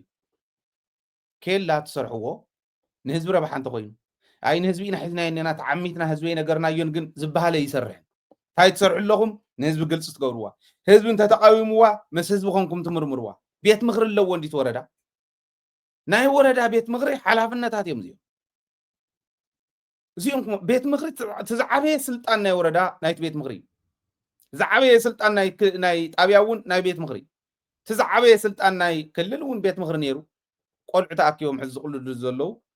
ቤት ምክሪ ይኮነን ብርግፅ ግን እቲ ቦታ ንክቅልድሉ ዝግበር ዘሎ ከምኡ ይመስለኩም ዝዓበየ ስልጣን ቤት ምክሪ ስለዚ ቤት ምክሪ ተቆፃፀርዎ ኬላ ተገበረ ፀጥታኩም ክትሕልው እንተኮይኑ ይገበር ኢኮኖሚኩም ክትድንፍዑ ነቲ ዓዲ ክተልምዑ እንተኮይኑ ይገበር ክትወሩ እንተኮይኑ ካብ ደብረ ኣባይ ሓመድ እንዳምፃኻ ካብ ዲያቦ ሓመድ እንዳምፃኻ ካብ ሽረ ከም ምሕፃብ እንተኮይኑ ግን ጌጋ እዩ ገዛ ናይ ገባር ተንጠልጢላ ፍርቂ መሰረታ ተንጠልጢሉ ክትፈርስ እናበለት እናርኣኻ ሓሸዋ እናፈሓርካ ምውሳድ ከም ናይ ሽረ እንተኮይኑ ግን ጌጋ እዩ ክንከዶ ኢና መብራህቲ ኣብ በዓል መዓልቲ መብራህቲ እኮ ትናይ ደገ እንተነኣሰ ምምሕዳር እንተኮይኑ ሓንቲ ሶላር ሓንቲ ክንድዛ ደፍተረይ እዚኣ ትኸውን ሓንቲ ሶላር ክልተ ዓይነታ ናይ መንገዲ ፓሎ እዚኣ እውን እኮ ሳጊሮም ክሓስቡ ዘይኽእሉ እኮ እዮም ገለገለ እዮም እንታይ ኢትዮካ ናይ ኢትዮጵያ መብራህቲ መፀይ መፀ ትብል ናይ መንገድኻ ናይ ከተማኻ መብራህቲ ካብ ሶላር ዶ ትገብሮን ፀሓይ ደይኒሄን ኣኡ ደይኒሄን መብራህቲ በዓሉ ሓንቲ ሶላር ሓንቲ ፕሌት ክንደይ ዋጋ ሓንቲ ፕሌት ንሳሲ ኣብ ገዛና ኣነ ዝነብረሉ ገዛ ናይ ደገ መብራህቲ ኣሎ ናይ ደገ መብራህቲ ጥራሕ ኣይኮነን ሶላር ናይ ደገ መብራህቲ ሙሉእ ብሙሉእ ከም እዩ ፀልምት ክብል ከሎ ናይ ደገ መብራህቲ ሶላር እዩ ኣብዚ ከባቢ እየ ዘለኹም እዩ ሶላር እዩ ኣውስትራልያን ትግራይን ዘራኽበን ሰሚ ኣሪድ ዝኾነ እዩ መብዛሕትኡ ኣሪድ ዝኾነ ኤርያ እውን ኣሎ ክግበር ይከኣል እዚኣ ምግባር ኣብያቶም ንኣብነት ሽረ ንምንታይ ልዓልካ ኢሎም ምምሕዳር ሽረ ሕዚ ዓጎምጎም ክብሉ ክጅምሩ እዮም እንታይ በለ ሃይለ በሉ ገሊኦም እውን ምናልባሽ እውን ሃይለ ዝበሃል ከምዚ ኢሉና ኢሎም ከንብቡ እውን ይኽእሉ እዮም ሃይለ እንታይ በለ በሉ መግለፂ ሒዞም እንተውፂኻ ኣሎ ተኒኢድካዮም በቃ እንዳ ጭፈራ ቤት እዮም ዝሓድሩለን ተኒኢድካዮም እንተወቂስካዮ መልዒልካ ከምቲ ናይ መቐለ ዝገበርና ይገብርዎን መቐለ ክትመሃሩ ኣለኩም ምናልባሽ ኣይገብርዎን ነቂስና ስለ ዘውፃና ንምንታይ ይብሉን ዝኾኑ ክዕርዩ ክኸዱ እዮም ዝብል እምነት ኣለኒ ሕዚ እቶም ናይ ሽረ ነቂፈዮም ዘለኹም ክልተ መዓልቲ ቅድሚ ትማሊ ደሞ ዓንቱ ነልዒለ ደይኒ ይኹን መግለፂ ሒዞም ክመፅኦም እንታይ በለ ሃይለ በሉ መግለፂ ሒዞም ክወፅኦም ሃይለ ወየቲ ዶኩመንተሪ ይረኣኹም እንታይ ርኢኸን ገና ኢኹም ንሱም ስረኣኹም ማ ክትዓውዲ ኢኹም ገና ኣነ ንባዕለይ ክፅለል እየ በፂሐ ኣነ ንባዕለይ ናይ ሓቂ ተሓሳሲቡኒ ከምኡ ድኒ ተዓዲ እስካዕ ዝብል እየ በፂሐ ቀሪፅና ወዲእና እቲ ቪድዮ ምስ ረኣኹ ዋው ኣብዚ እንዲና ደኣ ሞባይል ጌርና ንሕና ኣብዚ እንዲና ወዲቕና ደኣ ንሕና ኢለ ዓዲ ከምዚ እንዳፈረሰ እንድሕር ዘይንከታተል ደኣ እንታይ ትርጉም ኣለዎ ኢለ ርግፅ ንህና ስታፍ ውሕድ ስለ ዝኾነ ካብ ጅባ ሃይለ ትምወል ሚድያ ስለ ዝኾነ ጥራሕ እምበር ከምታ ዝብለኩም እንድሕር ወፅያ እዛ ሚድያ እዚኣ ፖሊስ ትግራይ ኣይክቃመራን ካብ ፖሊስ ንላዕሊ ትፍራሕ ሚድያ ክትኮን ስለ ዘልዓልና ኣሎም እዚኣ ሽሞም ስለ ዘልዓልና ዝገብርዎ ዝነበሩ ስለ ዘልዓልና ሕዚ እውን ዝገብርዎ ዘለው ስለ ዘልዓልና እሞ ዶኩመንተሪ እውን ክነውፅ ኢና ስለ ዝበልና ሒዞም ክመፅ እዮም ሃይለ ዝበሃል ወዲ ከምዚ እንተበለና ኢሎም ከውፅ እዮም ኣብ ሽረ ንፁሃት ኢና ንሕና ምምሕዳር ሽረ ከም ጲላጦስ ኢሎም ከውፅ እዮም እንታይ በለ ሃይለ በሉ ምክንያቱ ፈልጦም ኣለኹ እቶም ሰባት መን ምዃኑ ክንሪኦ ኢና ወዲ ወረደ እውን ይፀርፈኒ እዩ ኢሉ ኖ እዚኣ እንታይ ኢለ ሕዚ ፅርፉ ውዒሉ ንክብል እዩ ዝኾን ጌጋ እዩ እዚዩ ኤክስ እየ ዝዋኣነ እዚ ጌጋ እዩ ኬላ ከይትገብር ኢልካ ደ ይኽእል ኣለይ ትግራይ ክተውድእ ከምኡ ጌርካ ክፈታ ድኢሉ ኣብዪ ኣሕመድ ኮይኑ ኬላኹም ጌርኩም ተርኬላ ይፈልጠን እንዴ ከመይ ከም ምዃነ ነብ ትግራይ ካብቲ ናይ ቀደም ተቐይረን እንተኮይነን ፀገም እዩ ከም ናይ ቀደም እሞ ከዓ እንዳጠንከራ እንተኸይደን ህዝቢ ዘየበሳብሳ ብስርዓት ህዝበን ዘግልግላ እንተኮይነን ግን ክግበር ኣለዎን ባህል እየ ኣነ ይኮንኩን ዝፈርዶ ሓሳብ እየ ዘቕርብ ዘለኹ መብዛሕትኦም ሰባት እውን ነዚኣ ታኾንኩም ኢኹም ዘይትርእይዋ ከምዚ ዘይትብሉልና ዝበሉ ስለ ዘለው ቤት ምክሪ ሓላፍነት ናትኩም እዩ ናይ ኩለን ወረዳታት ቤት ምክሪ ኢቱ ውሳነ ዝውስን ወዲ ወረደ ብልዓሊ ኮይኑ ክውስነልካ ይኽእል ሓላፊ ብታሕቲ እኒሄ ስልጣን ናትኩም እዩ ወረዳኹም መማሓደሩ ገንዘብ ትበሃል ጥር ትብል ከይትሰዱ ልክዕ ከምታ ጌታቸው ዝገበረና ባጀት ኣኪብኩም ሂብኩም ቆሊፉ ሒዙ ባጀት ዘይብለን ዞባታትን ወረዳታትን የና ይትብል ኣብ ኣልሙዕለን እቶት የብልናን ለምዘበን ምክንያቱ መንገዲ ስለ ዝሰርሕናሉ እቶት የብልናን ለምዘበን ምክንያቱ ማይ ስለ ዝእተናሉ ዝብል ሪፖርት ሒዝኩም ንዑ ደይሊ ንሕና ንዓኹም ክነግልግል ድልዋት ኢና ከምዚ ዝበሃል ቀልዲ የለን መእተዊ ቡምባ ድዩ መእተዊ ሰለልቲ ዲቲ ኬላ ተን ኬላስ ሒዘን ኣለዋ ዝኾኑ ከይኣቱ ማለት ሓደ ብጣዕሚ ከምዚ ናይ ቀደም ዝበሃል ዓይነይ ዘይረኣየለይ ልበይ ዘይስሕተለይ ዝበሃል ምስክርነት ነይሩ ይበሃል ብተግባር ዘይተርፍ ኣብ ትግራይ ክነግሮ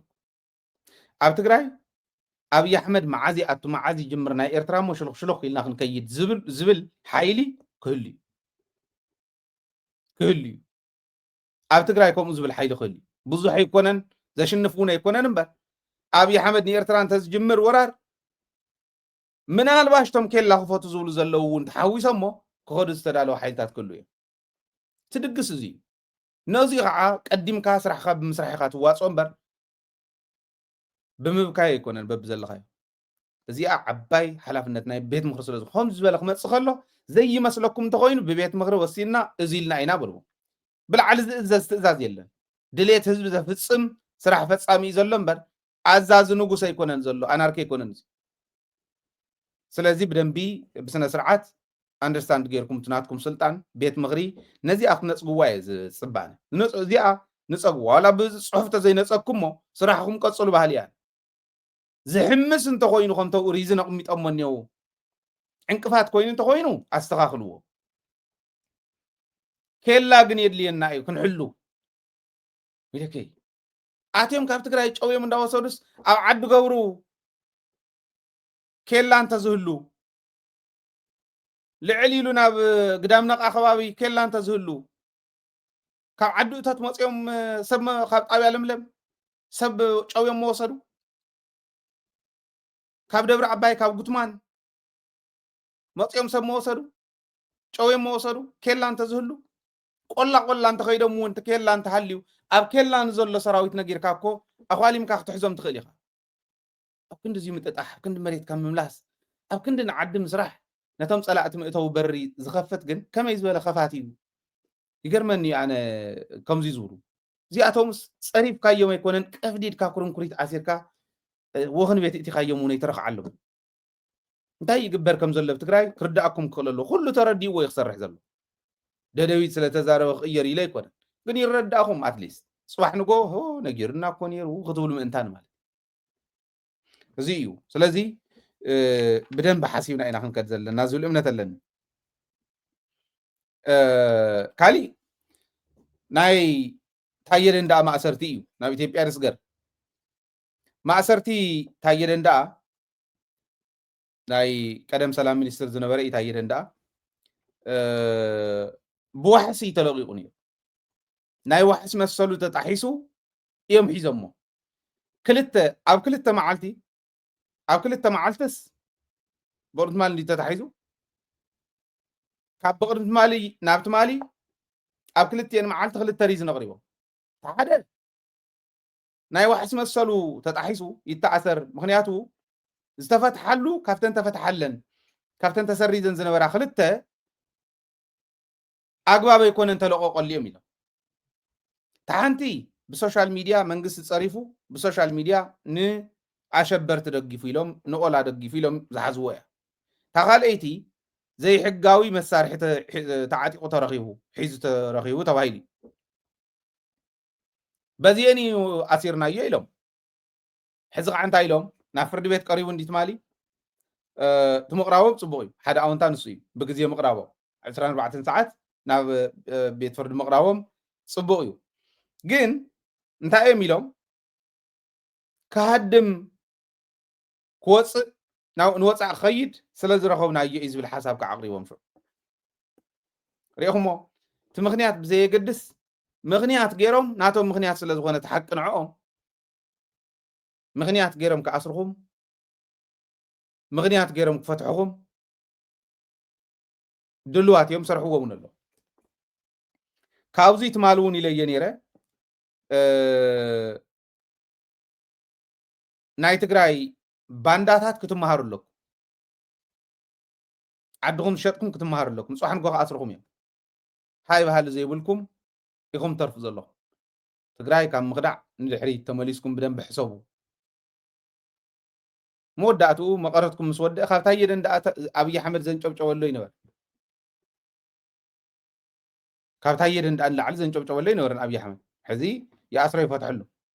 ትርእይዎ ኣለኹም ማለት እንደውም ካሊእ ትረፍስ ኣነ ምስ ጠበቃይ ዘይተዘራረብኩም እሳርኩም ናይ ኤሌክትሮኒክስ መሳርሕታተይ እውን ምውሳድኩም እዚኡ ኣግባብ ኣይኮነን ገለ ኢሉ ኣቕሪቡ ያው ሰበይቲ እውን ከምኡ ሓቲታ ኖ ካሃድም ኢና ሒዝናዮ እዚኡ ምንም ንምልሶ ነገር ኣይኮነን ኢሎም ኣብ እስር ቤት ኮይኑ ክከታተል ደገ ኮይኑ ናይ ዋሕስ ገለታት ዝበሃል ዝነበረ ናይ ዋሕስ መሰሉ የተሓልወሉ ገለ ዝብሉ ዝነበሩ ኣይኾንን እዚ ይኾንን ኣብ ቤት ማእሰርቲ ኮይኑ ይከታተል ኢሎም ወሲዶም ኣለዉ ስለዚዩ ክትመሃሩሉ ኣለኩም እንቱም ከዳዓት ታየ ብርግፅ ያው ዓዶ ይከድዕን ህዝቡ እውን ኣይከድዕን ንትግራይ ይኸድዩ ንትግራይ እዩ ተፃብኦ ኣብ ልዕሊ ትግራይ ዝነበረ ተፃብኦ ንኽፋጠን ንኽጠናኸር ይገዩ ገና ኣብይ ኣሕመድ ስለ ዘንጨብጨበለይ ተማሕረን እዩ ዝብል ዘለኹ ንስኹም ግን ዓድኹም እዮም ከዲዕኹም ታየ ኣብ መትከሉ ዝነብር እዩ ዋላ ይተኣሰር ዋላ ይበል ኦነግ ደጊፉ ናይ ኦሮሞ ናፅነት ዝድግፍ ሰብ እዩ ናይ ትግራይ ናፅነት ትድግፎ ኣይኮንኩምን ትግራይ መሬታ እንተየምለሰት ካሊእ መሬታ ክቁረሳ ንሕና ብረት ሒዝና ንኢትዮጵያ ክንሕግዝ ኢና ኢልኩም ትኸዱ እንተተማሃርኩም ኢለ ኣብ ዓፋር ንዘለዉ መልዓልና ዘይተረፈ ሓደ ናይ ዓፋር ኣቦ ዘቕረብዎ ፃውዒት ኣሎ እንታይ እዮም ዝብሉ ዓፋር ዓውደ ኩናት ንምግባር ትኸድዎ ዘለኹም ትክክል ኣይኮነን ንዓና ይምልከተናን በዓልኩም ተዋፅእዎ ፀገም እንተሃሊኩም ብቐረባ ይኹን ብርሑቕ ዝምልከተና ጉዳይ የለን መሬት ዓፋር ናይ ኩናት ዓውዲ ክትገብሩ ትኸዱ ዘለኹም ግን ተጠንቀቁ ስርዓት ግበሩ ኢሎም ኣለዉ ሱልጣን ኣሕመድ ኣልሚራሒም ዝበሃሉ ኣተርጊሙና እዚኣ እያ ታትርጉማ ኢሎምና እታ ቪድዮ ራእዩ هاي عفرت محدد انه نروم لا لنا فيها ناقه ولا جمل عرب مثلك هي اهلي وقت تمهنا عفرس هو عصمتنا كادوا سلام لبهم لكنني مدفك هي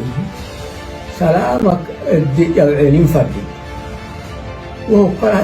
كاه يدور روحات الامم المتحده أفريكان يونيون سلام اللي فديما سلام على بهم يتو توفر مروبا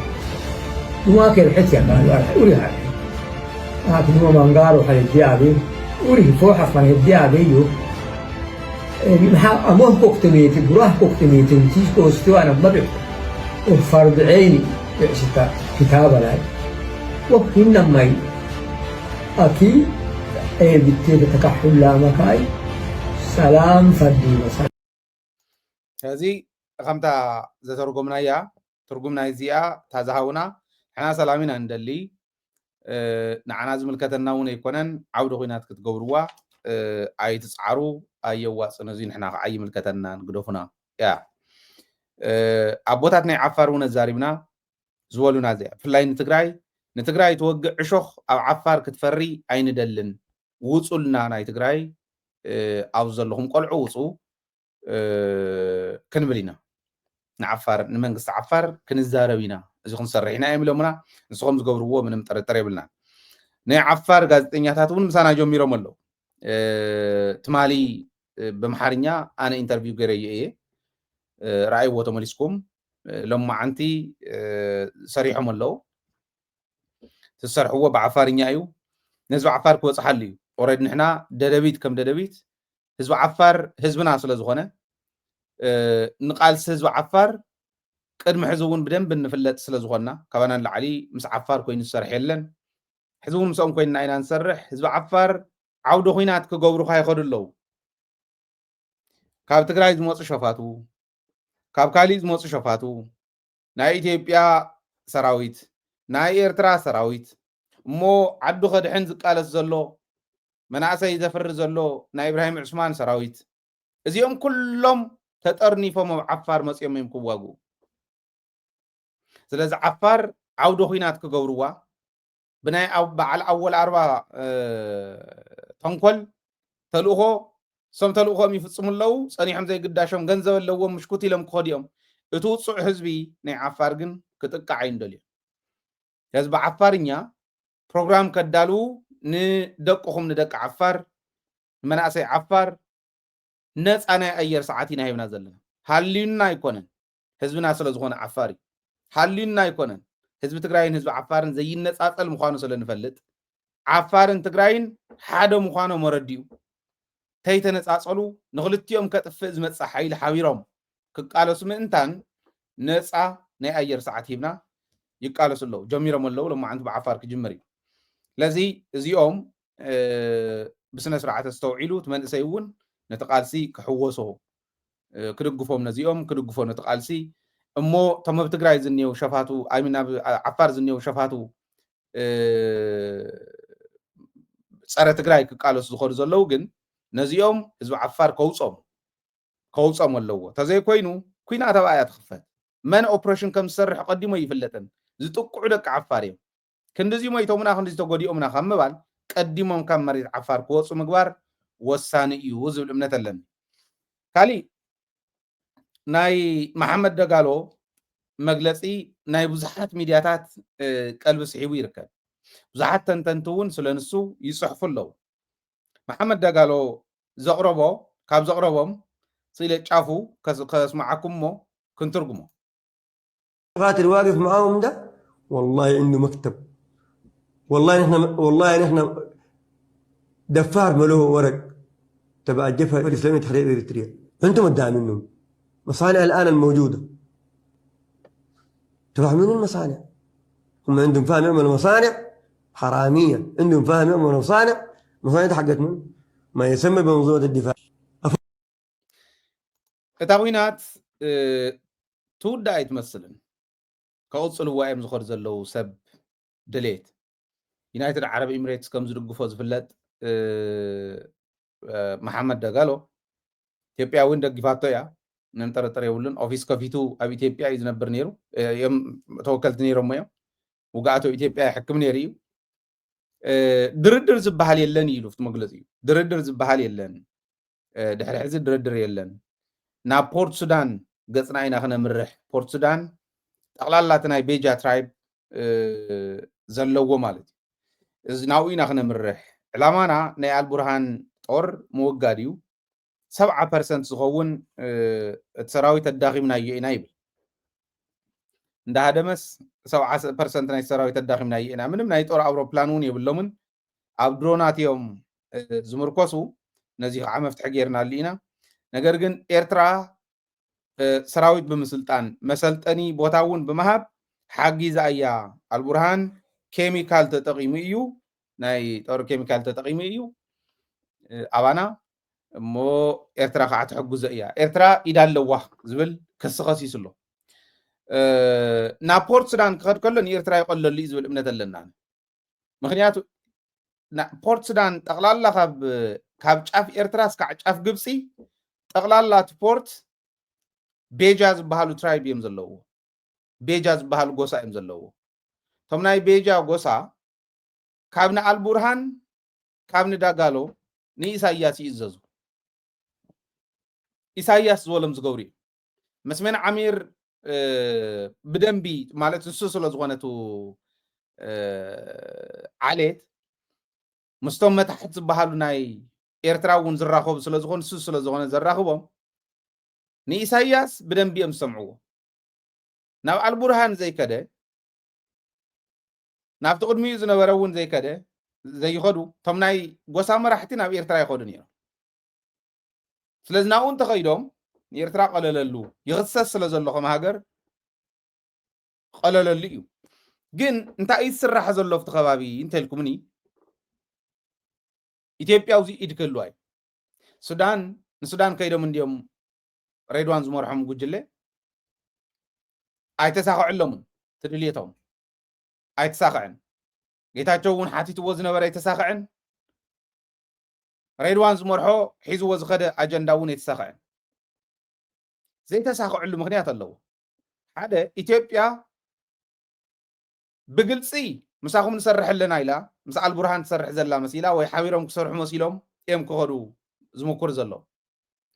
أفتا قرصوان مبرهات فينا لكم اللي ناخد كفل سلازي كالكم لهم 8% سد لهم مبرهات زتفولهم يم ندا قالوا ونحقوا زخم زنور غا إثيوبيا مردات اللوا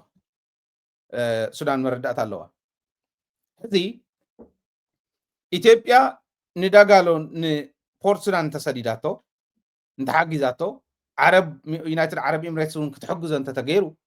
نيرترا بو وغن سقات خونا يخونا له مالك إرترا حجيزا يعني زوزلو صار إرترا خسلفي صار السودان خسلفي عرب يونايتد عرب إمارات نحجزاتو نقولت يوم حيزو بورت سودان حيزو ناب سودان زعتو نجرون كولث صار سودان صار إرترا نون كقالس إثيوبيا بوزي خطعتون إرترا حساب زي لذي إزي خجبر كله من الواش جيتاتون تساق على نيرو أرم سبعة أنت زفرس وي أوزل لو تمزاولت أنت زملس كاري نجار تزجبر نسون حمس مسك التمالي أفتكر حمس مسك خاتو تيبيا أفتح حمس مسك زين نير ترى خير أختورر كأون تقرأ تملس كلا اختل أما سكعش عجن نسودان النير تران بناي محمد داقالو حايل بدحريت كتحز عينته أنا لسه سريع يوم زول من تلني يزيكن زي غيديو نات أفازل حايليو سودان ما أخلاي منقستي زنور اللون برتقط عصيرة مبزحتو كفال سودان من حزاب زلاتلو هذه دبلوماسيا ورغبي كجورون تناي سيفيل من محدار تقيلو مبزلولو أوريدي سلطان ركي ولا سيفيل تبع الحدراز بهذا زنبر السراوي دبلوماسيا مكسر حقوليهم وتدراو منقصقاسو من جوري خوليهم ننايدا قالو حيلي نبي إرترا نخترف أي جورون أفتان أوتينا زولو لا سومن سعرنا لنا زولو لا سومن البرهان إرترا يزغر إذا حاوي رمزي كتفو ويوم زول إمنة لنا ندهر صار إرترا خسل فيه لزودي ما في توم سيل لوز بالإمنة لنا جن إذا إثيوبيا يدون كله إنا يونايتد عرب إمارات يدون كله تاي خصة تفتقد أنا زول كن رينا حسي تقد أنا حمس مسكم تخون حزن رئيس لنا ولا سومالي لاند ناتنت نحن رجاجت إن أمريكا recognize كتجبرنا أب طول اللوان يزلا ترامب recognize جبرنا أب كرب عوان كجبريل لنا نجمت هاي لايكلي يلوم والله السند كوينو إثيوبيا سومالي لاند ديل كتجبريا تديل زنبرون كقصة لخالي سكعتو إحديقة خاب إرترا عصب كركبيته له زين دحر جرا سوماليا ناس أخذ سومالي لاند يتدلن ودب كتركب إثيوبيا ونيتدلن سوماليا ختصلفيا سوماليا ختصلف كلا جبسون كحق زكية ملو دقافة لك زولتا ناي عرب ليك زبهالون كومز ولوم كلا عليو أوريدي أبصر إثيوبيا خديو كون لعلي جبت تفتا قربيت كوينا إثيوبيا خلتنا $5 بليون توازن ورت عدي كتكدا خلان سومالي لاند نفتح مسكت أتيا إذا خطتيا جبتون جبت إذا خطت خلان جبت وقع خلو أو جبت توربيز زلوهم جبت تخط فرصهم زي دليو هاجرات كعاتوهم تخونتات تقلال تناي السودان قدم لي زغلص كون ناي سوماليان مسارت غيرو إثيوبيا بتماخلو عغرغر تقطنا بمولت زواناي مبرق أفريقيا حمس مسكتو لي خولي مال غنا إنانينا أو كم زي زوال خوينا إنا نحنا قال يومنا إغرنا أبي حمد زلحسو قال يوم زغورو زي فلطو انترفز سلطان هرف كالي تأمر زي ولهم سوات نرق زلنا بتقراي مالتي زيوم يمكررم زلوه لذي بمقبار زيوم بمردع قالواش تاودبون بدم إغنايت زقبر حيل انت رخيبا زي مرح اللي خزب زلنا إجزام محدارون بقنعنا هزباو خوينو خمس نابزو خوللو درجان تبصيحنا يو خنوصينا تزي كوينو نفتح مسمس نحنا لنا قبل علم محماس تتوسيخ وانتاي كم نغن كان حاسب يقبع زبل كم حلال فدليه زيله كم تقول لك زين نجورو سكع سنة 23 بكالكم كدقفوا مو استوديونا بدنبي ويل فرنشت زغون استوديو عم مقالة كن سرح نغير سلازلنا عد زلهم بذا أب سكرين تري وازلهم حجزنا ኣብ ወፃእ ዘለኹም ከዓ በዛ ሕዚ ትርእይዋ ዘለኹም ሓግዝና ብኣካውንት እንተኮይኑ ካብ ኣካውንትና ወፃኢ ብናይ ካልኦት ፕላትፎርምታት ክትሕግዙና ትደልዩ ድማ ጎፈን ብለኩም ፔይፓል ኣለኩም ኣብ ታሕቲ ናይ ኣባልነት ፎርም እውን ኣሎ ኣብ ታሕቲ ብኡ ጌርኩም ክትሕግዙ ትኽእሉ ኢኹም ወይ ከዓ ኣብ ዩቱብ ቻናልና ጆይን ብምግባር ደደቢት ሓግዙ ደደቢት ርእሳ ቅኒዓ ዓባይ ሚድያ ትግራይ ኮይና ምምስራታ ይተርፋል ሎሚ ኣብ ፀገማ ዘይሓገዝኩም صباح نجو بجو عينك تري وامبر ندحري تملا سيكونة جن حجزوا نزوهم كتبوا صحلون تهونكم حجزوا نتحجز يا زاناي virtual مواجهة في اللايف تعدز اللمبر تناي دقة بزح تصفى زي ولو قناتات يزلو نعنا قناتو ددويت كافتن برايورتي ميديا نايت جراي كوينا عند هالوت نزي زي حجز ندحر كوينو $10 كفلمو أبال كوني الكايون دحر زعبي أو يكون نان تسفانا افتنا قلقلو لنا نبلو أقلقلتنا مريت ترقي محبرة سبنايو هزي دادويت بمحقاز سترينا سريحنا ترقاقعنا خنسرح كتحقزنا بزيقات أمغ صوع ليه سلام ساهم سلام عاوتن كعام سجقنا هزبنا أخوان تمنيتايو تقرأي تعوات